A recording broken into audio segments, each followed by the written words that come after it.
Then There's California, our podcast featuring members of the California State Senate Democratic Caucus discussing their lives, legislative priorities, policy, and other issues that help make California exceptional.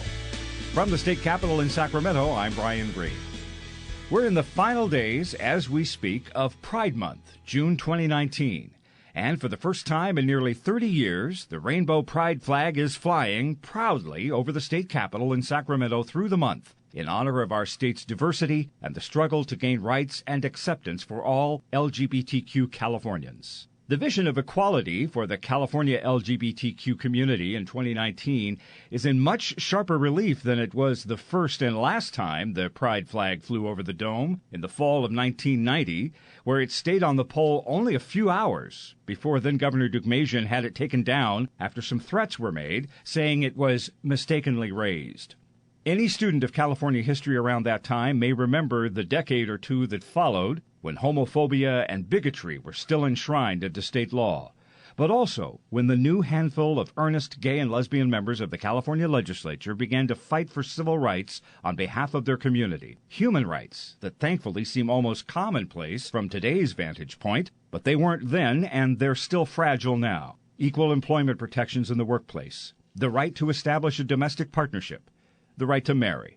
So here in 2019, with the flag of pride waving, and as we commemorate this week the 50th anniversary of the raid on the Stonewall Inn and the protests that followed, which were a major turning point for the gay rights movement in America, the California legislature's LGBT caucus is strong in numbers and political agency, standing on the shoulders of their fearless and tenacious predecessors like Mark Leno and Carol Migden and Sheila Kuehl and Jackie Goldberg and John Laird and Christine Kehoe, but who are now themselves leaders and influencers in the communities they represent all over California.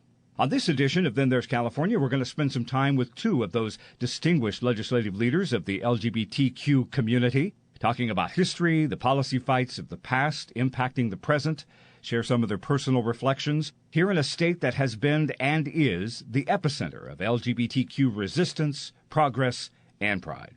Scott Wiener is the state senator representing the 11th Senate District in San Francisco. Prior to coming to the legislature in 2016, Senator Wiener was a San Francisco supervisor representing the same supervisorial district as that of California's iconic and first openly gay elected official, the late Supervisor Harvey Milk. Senator Wiener is the chair of the legislature's LGBTQ caucus. Senator Wiener, welcome to Then There's California. Thank you for having me. And we are privileged to have with us the leader of the California State Senate, Toni Atkins, representing the 39th Senate District in San Diego, a former Assembly Speaker as well, but now representing and symbolizing so many constituencies as the first member of the LGBTQ community and the first woman ever to be elected pro tem of the California State Senate. Pro Tem Atkins, welcome to Then There's California. Brian, thank you. I'm thrilled to be here, particularly with Scott. Okay, you've seen that rainbow flag flying up there with pride in the state capitol. What does that mean to you? What does this month mean to you, not only as lawmakers, but as members of this community that, frankly, really is as diverse as any other community and culture in California? Well, I think it implies and really visibly shows acceptance. And for most of us, just from the core, we want to be accepted for who we are, and that our state capitol would fly the flag in recognition of Gay Pride Month. It's really very personal, but it's a statement as well. Yeah, I think for members of our community, because we sometimes forget how many people come to the state capitol every year from around the state, including many, many school children and many members of the LGBT community. And to come here and see the rainbow flag flying is really reassuring to people, and especially in this time with all the attacks against our community from the White House, from different states who are passing anti-LGBT legislation, or attacks around the world. I think it makes Californians very proud that in the seat of power in our state, we do things like raise the rainbow flag and elect LGBT people into the highest leadership roles in the legislature. And so it's a really positive thing. The Stonewall raid and the protests, which we commemorate this week, 50 years ago, they were, I guess, as you could say, where it all began in terms of the fight for rights.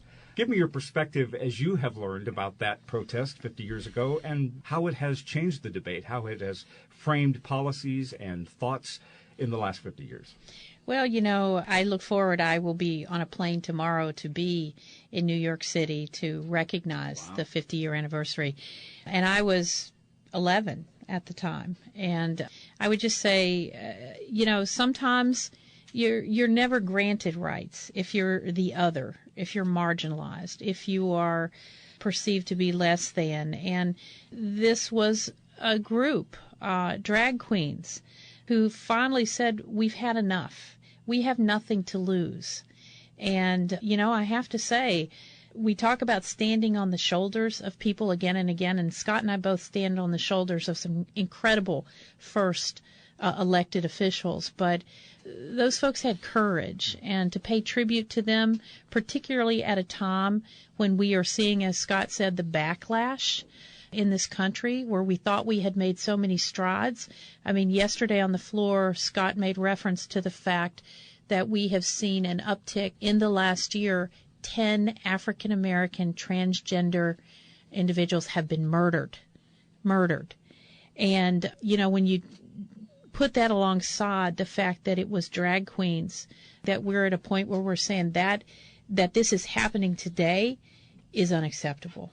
Obviously, Stonewall is incredibly important, a seminal point in our history, but I'd be remiss if I didn't remind listeners that 3 years before Stonewall in San Francisco, in the Tenderloin neighborhood, we had the Compton Cafeteria riot. Compton Cafeteria was an establishment in the Tenderloin, which is a neighborhood where low-income transgender people historically have lived and gathered, and so they would go to this cafeteria, and the police routinely harassed them there and tried to kick them out, and they rebelled in 1966. So it was a precursor to Stonewall. But I think whether it's Compton's or Stonewall or so many other uprisings, what's really important to understand is it wasn't people like us, like elected officials and really high, quote-unquote high-ranking people who led that. These uprisings are almost always led by just regular people, sometimes among the most marginalized people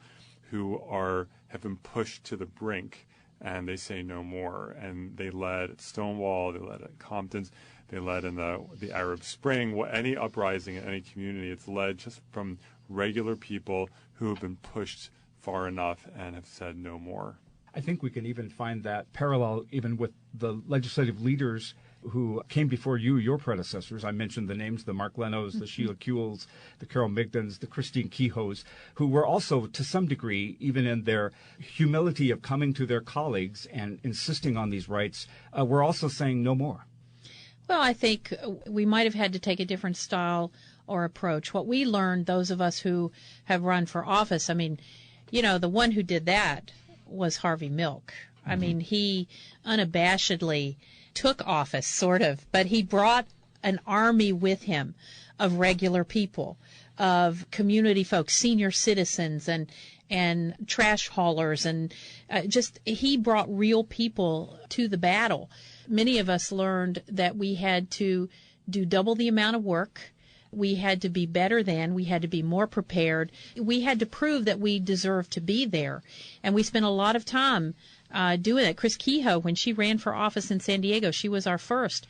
She raised more money than anyone else ever had for a city council race. We didn't have money. She didn't have personal money.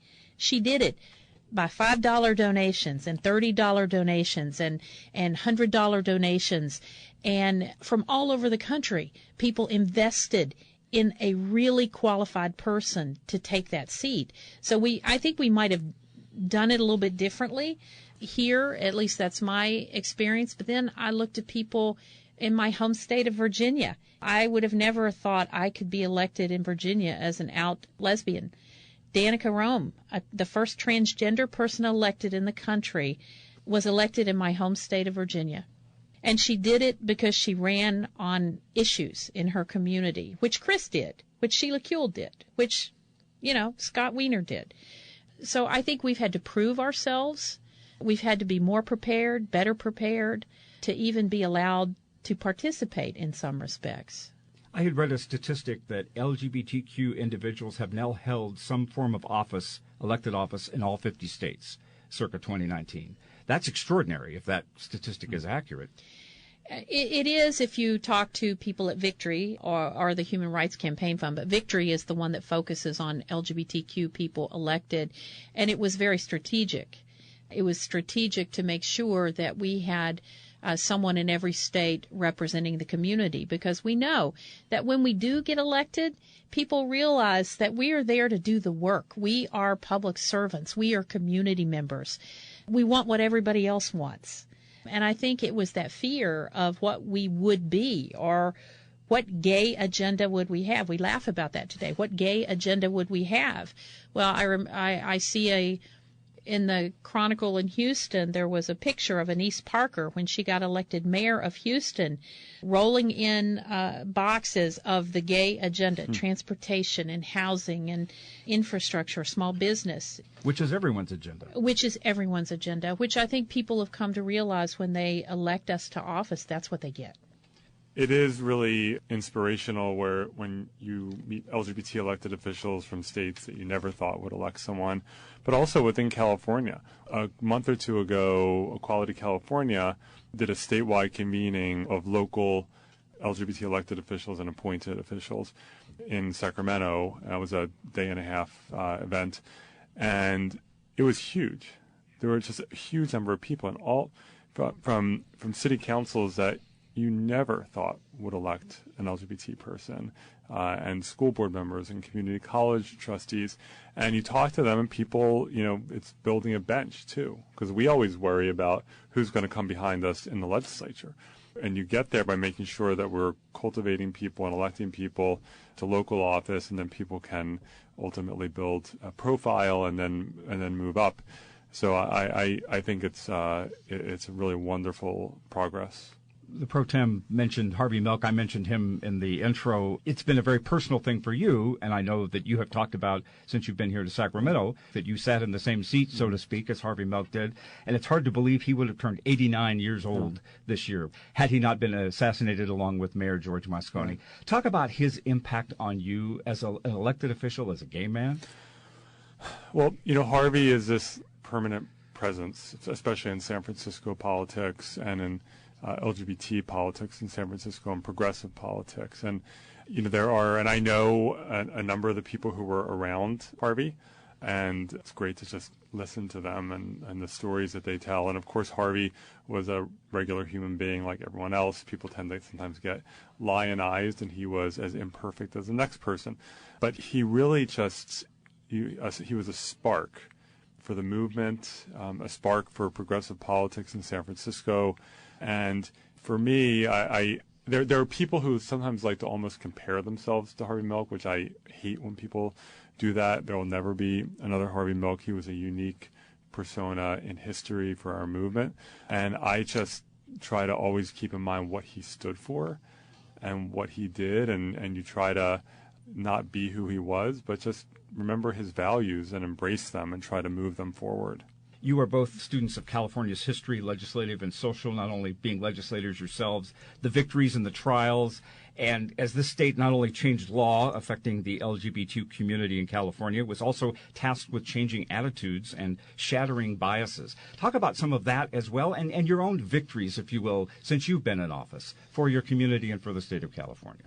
So it's one of the great things about this role is you can play a role in convening people to help create coalitions or help move forward coalitions to make real change. And even though our names are on the bills, nothing of significance happens unless you have that community support and you have that coalition in place. And so we've done a lot of work, and the Pro Tem and I have worked together, for example, on issues confronting our transgender community in terms of making sure that people can identify on government documents the way that that is real, that reflecting their authentic selves, and the Pro Tem led on that. And we've both done work on making sure we're protecting transgender prisoners who are horribly treated in the prison system, but also people sometimes think that, well, HIV is over, we have that under control, it's all good, and it's not all good. People are still dying.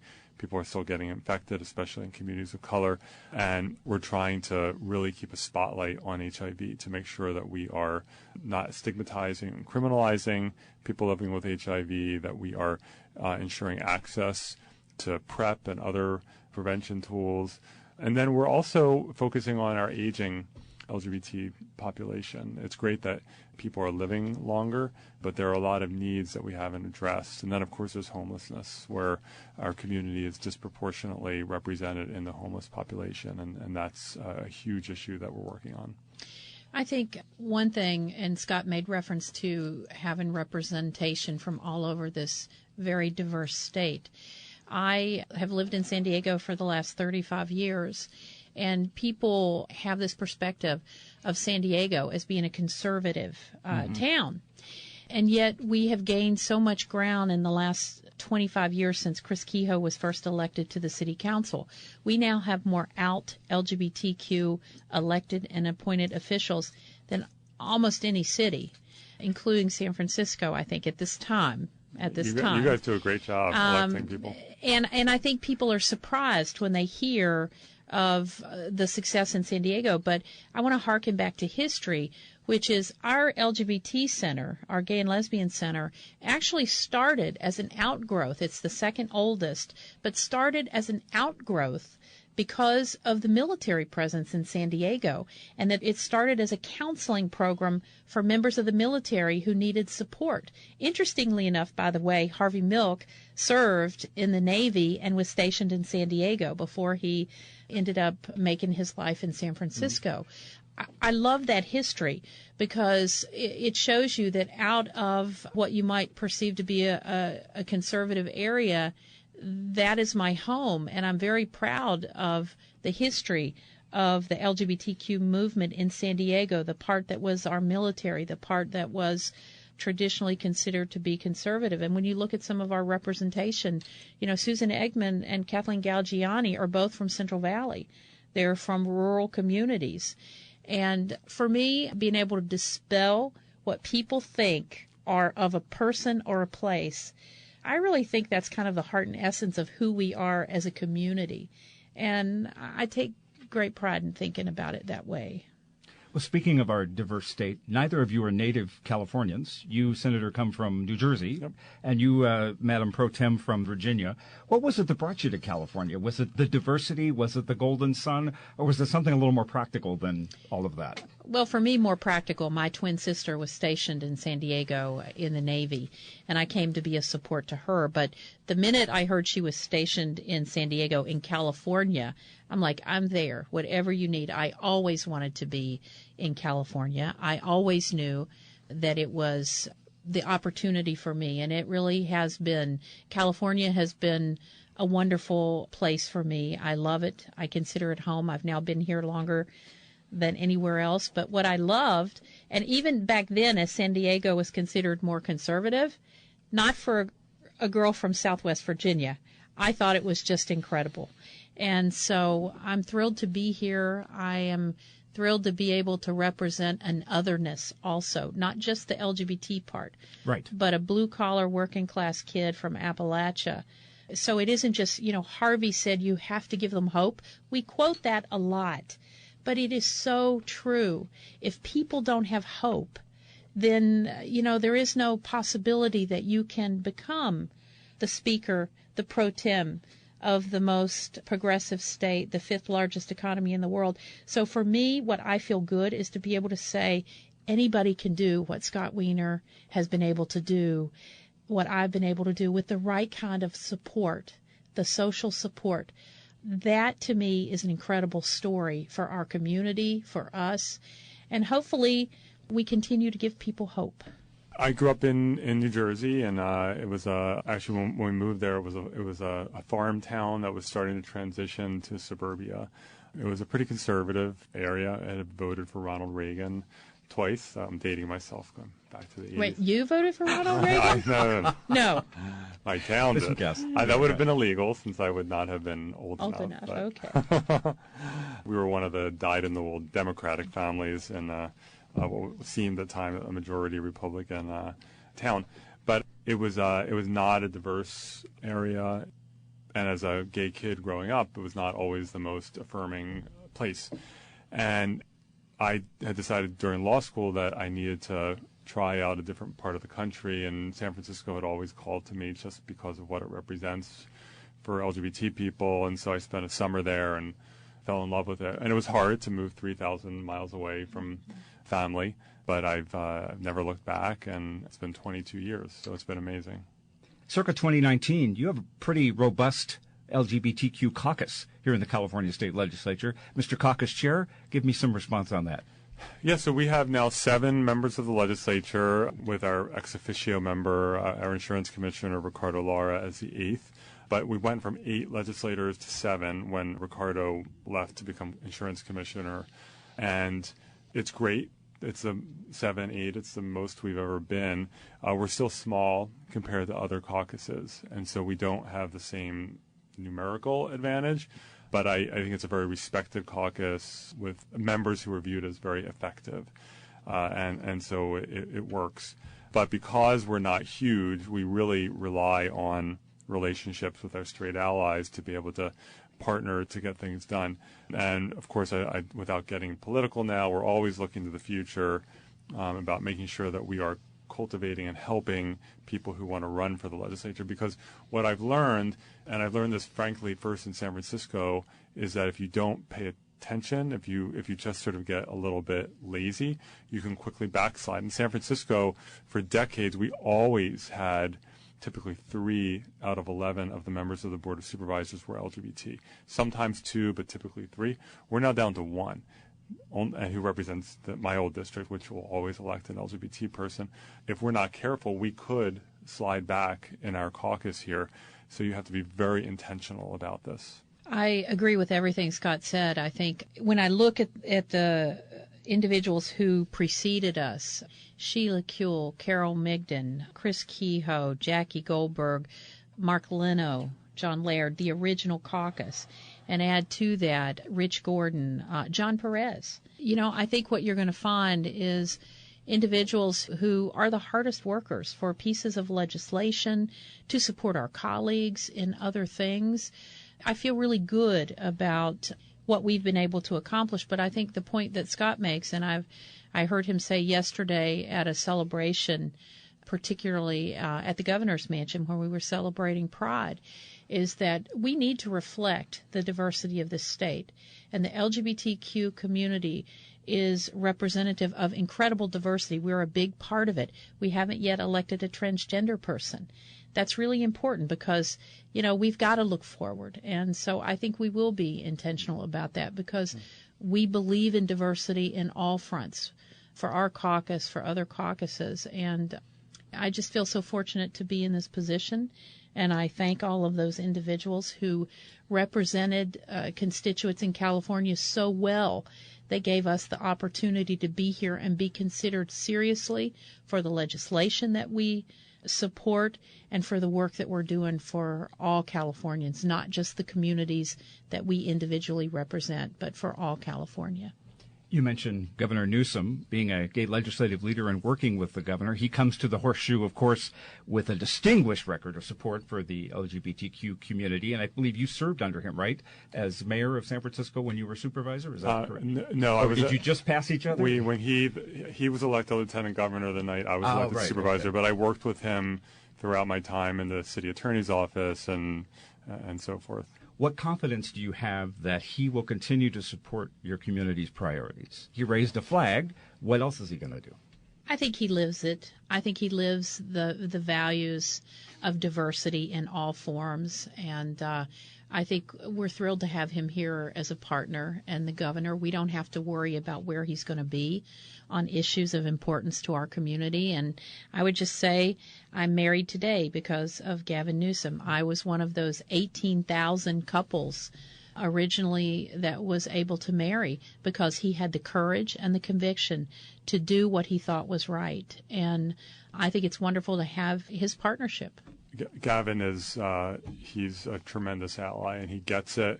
He's gotten it for years. He took so much heat when he started marriage equality in 2004 with Winter of Love, when he directed the clerk to issue marriage licenses and got really lambasted nationally. Of course, he came out on top in the end, but it showed his loyalty to our community. As public figures, members of the LGBTQ community, do you feel a pressure as public figures to speak out for all LGBTQ people? Pro Tem, you sort of alluded to this earlier, that is who I am, but that's not all that I am. Well, I think we have a particular responsibility, and I take that seriously. And, I'm just grateful I get the opportunity to be here to represent my LGBTQ community as well as the women's community and others. Yeah, I think even though we work on many different issues, as LGBT elected officials, we have a solemn responsibility to wake up every morning thinking, what am I doing for my community today? And to just be there day in and day out for our community.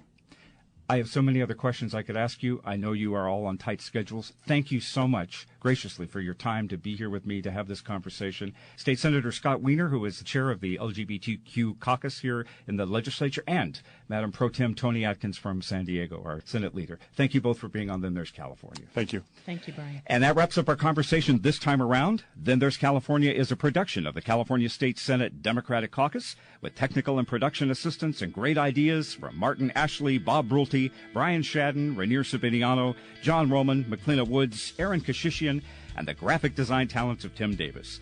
On behalf of Senate Pro Tem Toni Atkins of San Diego and State Senator Scott Wiener of San Francisco, the chair of the Legislative LGBTQ Caucus, from the state capitol in Sacramento, I'm Brian Green. Thanks for listening to Then There's California.